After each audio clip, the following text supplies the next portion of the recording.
governo, se quiser colocar questões, tem que negociar com a Assembleia da República, não impor. E a execução tem que ser feita pela própria Assembleia da República, não precisa.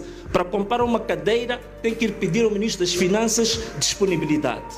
Para reparar um ar-condicionado, tem que pedir ao Ministro das Finanças disponibilidade. Isto não funciona.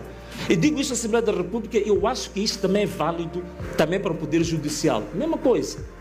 Dizem que os juízes gostam de estar numa boa, nas cidades, não querem ir ao campo, não sei o quê. Você vai ao campo, o juiz é um capacho do secretário de Estado.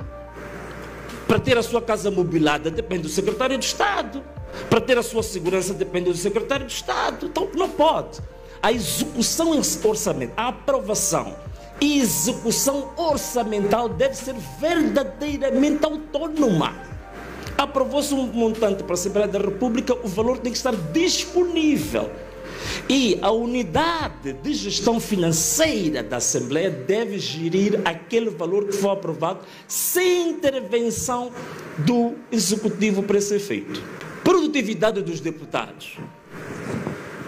Esta é uma questão extremamente importante. Eu, por acaso, eu tenho ouvido, ainda era comentador de televisão, eu via toda a gente a falar, na Assembleia da República não se produz nada, os deputados só estão lá a dormir, não sei o quê.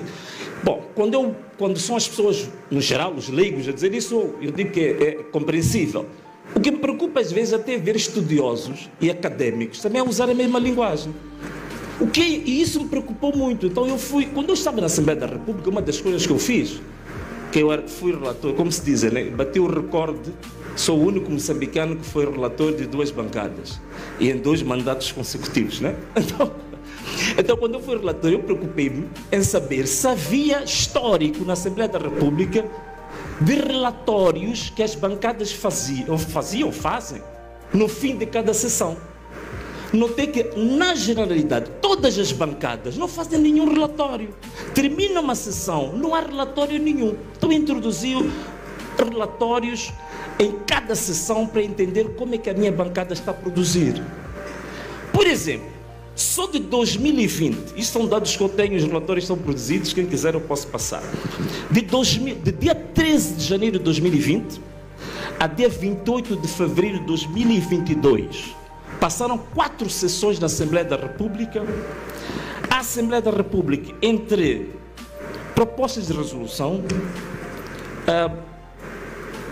propostas de lei, projetos de lei, aprovou na globalidade 157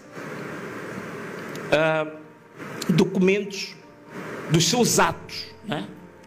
Desses 157, só 6 é que eram projetos da própria Assembleia da República. Significa 3% é o que a Assembleia da República produz.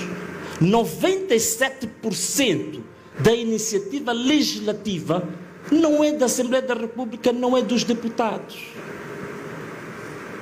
Esses são dados impressionantes, eu tenho tudo isto. Por exemplo, na minha bancada, antiga bancada da Renamo, em 2 anos, 4 sessões, tiveram 506 intervenções. Parece muito, mas se dividir pelo número de deputados que se senta, dá 8 intervenções por deputado durante 2 anos, 4 sessões. Significa mais ou menos 2 intervenções por sessão.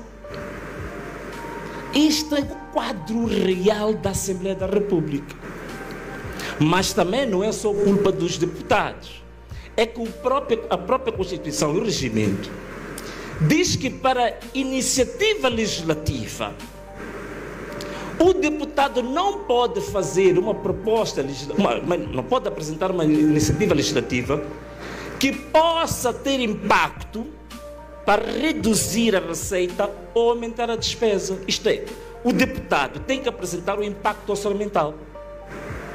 O governo pode apresentar todo tipo de propostas que quiser, não há problemas nenhum com o impacto orçamental. Mas o deputado, que tem função primordial, produzir leis, para apresentar uma proposta, uma iniciativa legislativa, já tem uma arma apontada a dizer que você não pode aumentar a despesa com isso.